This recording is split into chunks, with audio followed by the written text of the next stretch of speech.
Bon, chers paroissiens, chers amis qui nous suivez sur les réseaux sociaux, bonsoir.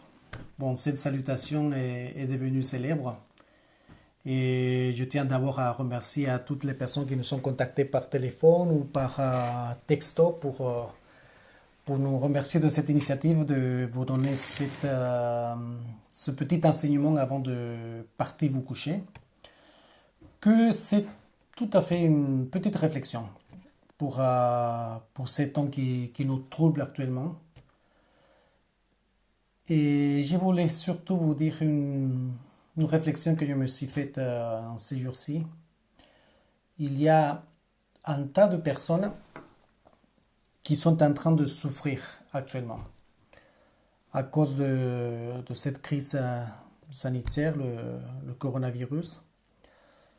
Il y a beaucoup de personnes qui sont séparées, beaucoup de familles qui sont séparées. Il y a beaucoup de personnes qui sont touchées de manière directe à cause de ce virus. Des enfants qui ne vont plus à l'école, des établissements qui sont fermés. Nous vivons actuellement un moment de crise et cela, c'est vraiment grave dans notre société actuelle. Et en plus de cela, en regardant aujourd'hui les infos, nous voyons que le bilan est très décourageant. Aujourd'hui en Italie, 627 morts que aujourd'hui. Et en France, nous comptons déjà 450 morts et plus de 12 000 personnes qui sont contaminées. Alors, face à ce panorama, on peut dire comme ça, qui est un peu dévastateur, un peu décourageant, que pouvons-nous faire? Qu'est-ce que nous pouvons faire en tant que chrétiens, en tant que paroissiens, pour vivre d'une manière différente cette épreuve? Bon, la première chose, que c'est un conseil qu'on donne à tout le monde, c'est rester à la maison. Mais vraiment rester à la maison, parce que nous devons aussi aider et collaborer pour que ce virus ne se répande plus. Disons, d'une certaine manière, je pense que c'est une obligation de notre part de collaborer pour que ça s'arrête. Et rester à la maison, c'est une partie de notre collaboration. Mais à part cela, est-ce que nous devons faire d'autres choses? Est-ce que ça suffit de rester à la maison? Je ne pense pas.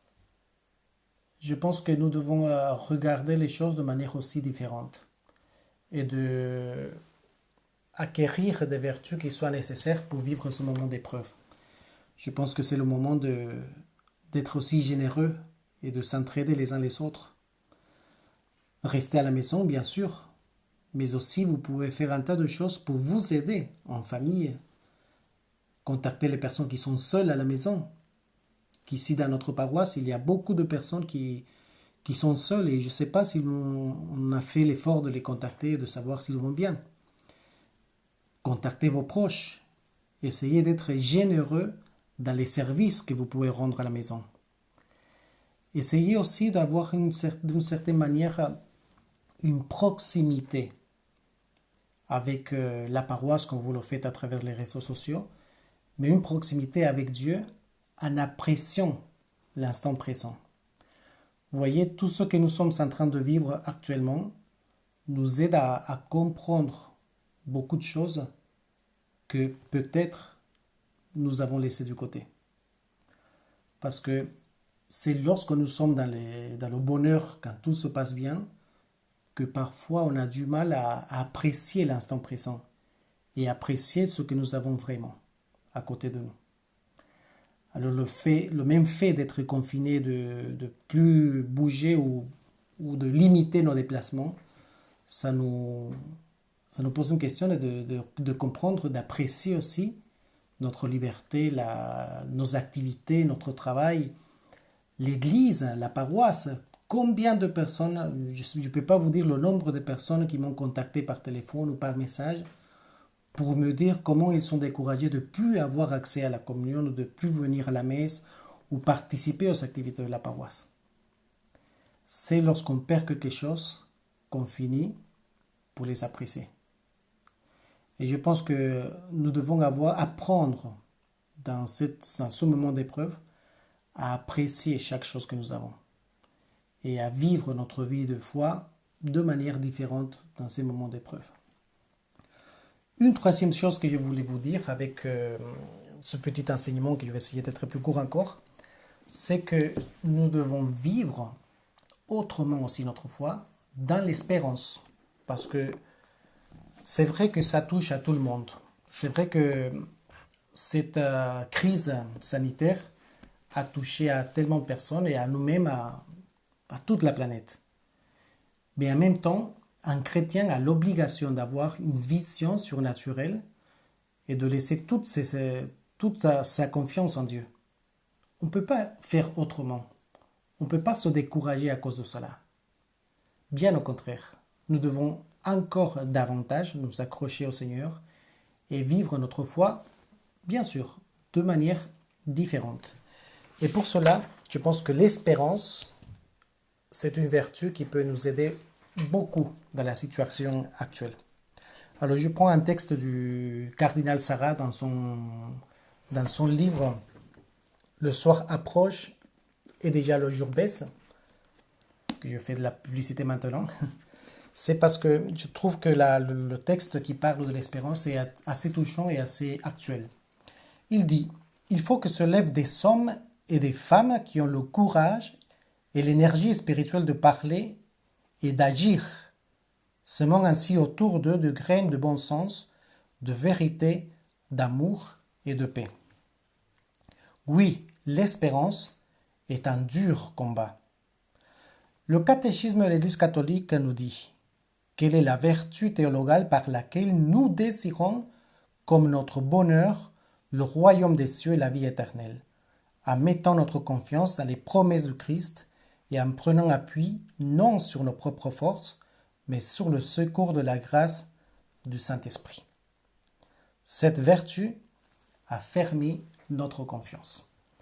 Alors, comment expliquer cette phrase? C'est simple, c'est-à-dire que Dieu nous a créés pour l'éternité. Dieu nous a créés pour nous réjouir de l'éternité.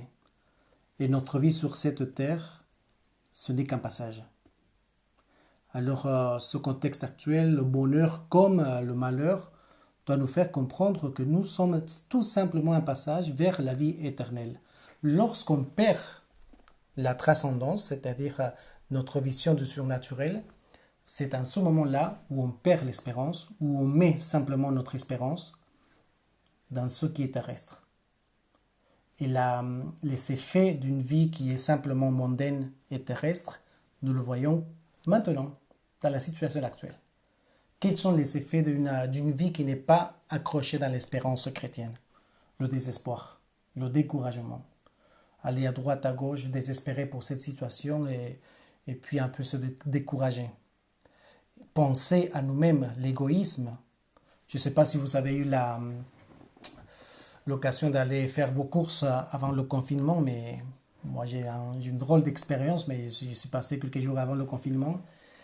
Et je dois vous avouer que ça m'a beaucoup impressionné le désespoir des gens, les gens qui faisaient des courses, mais ils prenaient tout en fait, des pâtes. Enfin, c'était vraiment triste de voir une attitude pareille.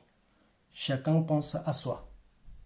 Le désespoir, le découragement et tout ce que nous voyons aujourd'hui. Alors face au désespoir, face à la tristesse et face au découragement, un chrétien, il doit fonder toutes ses forces sur le Seigneur et son espérance, il doit être sans limite. L'espérance toujours en Dieu.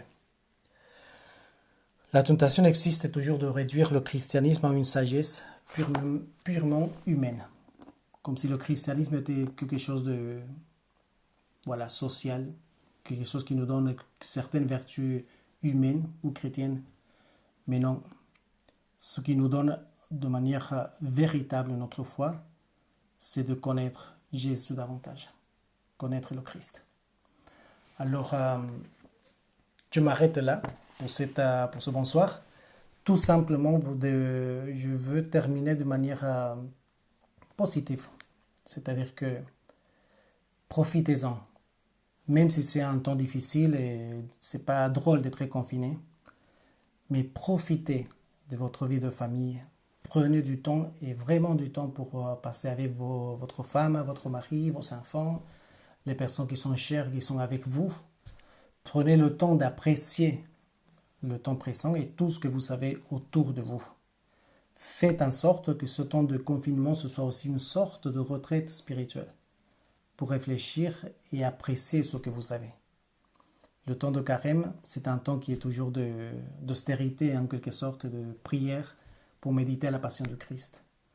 Alors n'oubliez pas que nous suivons le Christ dans sa passion, mort, pour parvenir à la résurrection. Nous aussi, en tant que chrétiens, nous suivons le Christ, mais pas que dans le bonheur de la gloire de la résurrection, sinon que nous devons le suivre aussi dans sa passion douloureuse, dans sa croix et dans sa mort. Alors, je vous dis tout simplement bonne nuit, passez une bonne nuit avec ce pensée d'espérance que nous devons transmettre au monde actuel et faites tous les efforts nécessaires, demandez à la très sainte Vierge Marie qu'elle vous accorde toutes les grâces nécessaires pour parvenir à une espérance chrétienne forte. Je m'arrête là-bas et je vous dis tout simplement que nous allons continuer nos enseignements. Ne loupez pas la messe ni la prière du chapelet et puis les bonsoirs. Je m'excuse pour les petits soucis de réseau qu'on a eu dernièrement.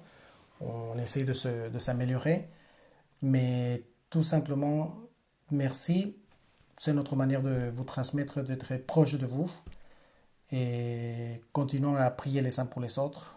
Et je vous dis tout simplement, les prêtres et les sœurs, ils prient actuellement beaucoup pour notre paroisse, pour notre société, pour notre pays et pour le monde entier. Bonsoir.